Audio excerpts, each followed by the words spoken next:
আমাকে মানতে চাও তাহলে ধৈর্যের সাথে ইয়া আইয়ুহাল্লাযীনা আমানুস্তাঈনু বিস-সাবরি ওয়াস-সালাহ।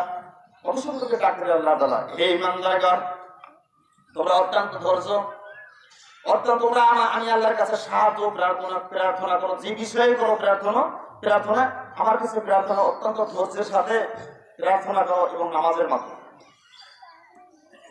তোমরা যখন সাহায্য আল্লাহর কাছে অত্যন্ত ধৈর্য সাথে তোমরা নামাজের মাধ্যমে আল্লাহ তাআলার কাছে সাহায্য প্রার্থনা করো। সাহায্য প্রার্থনা চাওয়ার আল্লাহর কাছে চাওয়ার পর একটাই রাস্তা, সেটা হলো নামাজ।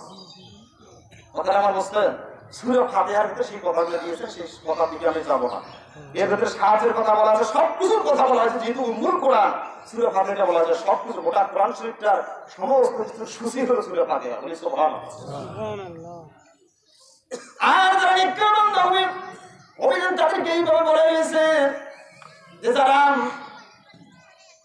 আমার নিকট বান্দা তাদের পক্ষে আমি আছি, যারা ধৈর্যশীল বান্দা তাদের সঙ্গে আমি আছি। ইয়া আইয়ুহাল্লাযীনা আমানুস্তাঈনু বিস-সাবরি ওয়াস-সালাহ ইন্নাল্লাহা মা'আস সাবিরিন। যারা ধৈর্যের সাথে আল্লাহর কাছে সাহায্য প্রার্থনা করে নামাজের মাধ্যমে আল্লাহ তাআলা এই ধৈর্যশীল বান্দাদের সঙ্গে আছেন। বলি সুবহানাল্লাহ। সম্মানিত হাজির, কথাগুলি আমার আর বেশি করার দরকার নেই, জিভে কথা বলছি এটি কিন্তু যথেষ্ট। নাইলে তো কবরের রাত্রিতে আপনাদেরকে অনেক কথা বলছি, কবর কি হবে না হবে, কিভাবে কবর থেকে উঠবে, এই কথাগুলো প্রায় 2 ঘন্টা না 2.5 ঘন্টা পর্যন্ত আমাদের সামনে কথা বলছি। এরপরেও যদি আপনার না বোঝেন, কিচ্ছু করার নাই, তাহলে ওইটাই হবে, যেটা হবার সেটাই হবে। আল্লাহ তাআলা আমাদের সকলকে বুঝার জন্য তৌফিক দান করেন।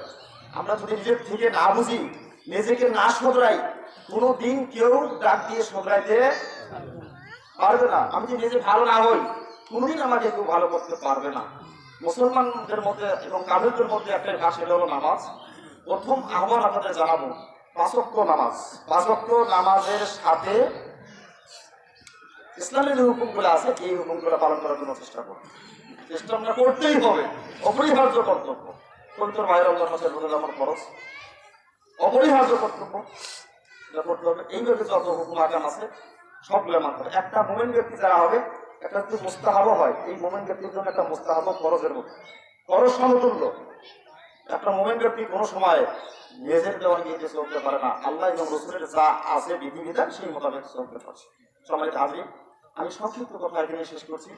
যেহেতু 10টার মধ্যে নামাজ শেষ করতে বলছি, আনুষ্ঠানিক কিছু ব্যাপার আছে, কিছুদিনের মধ্যেই কথা আমাদের সেক্রেটারি সাহেব এবং সভাপতি সাহেব 2-1 মিনিট কথা বলে শুরু করবেন। আর শেষের কথাটা হলো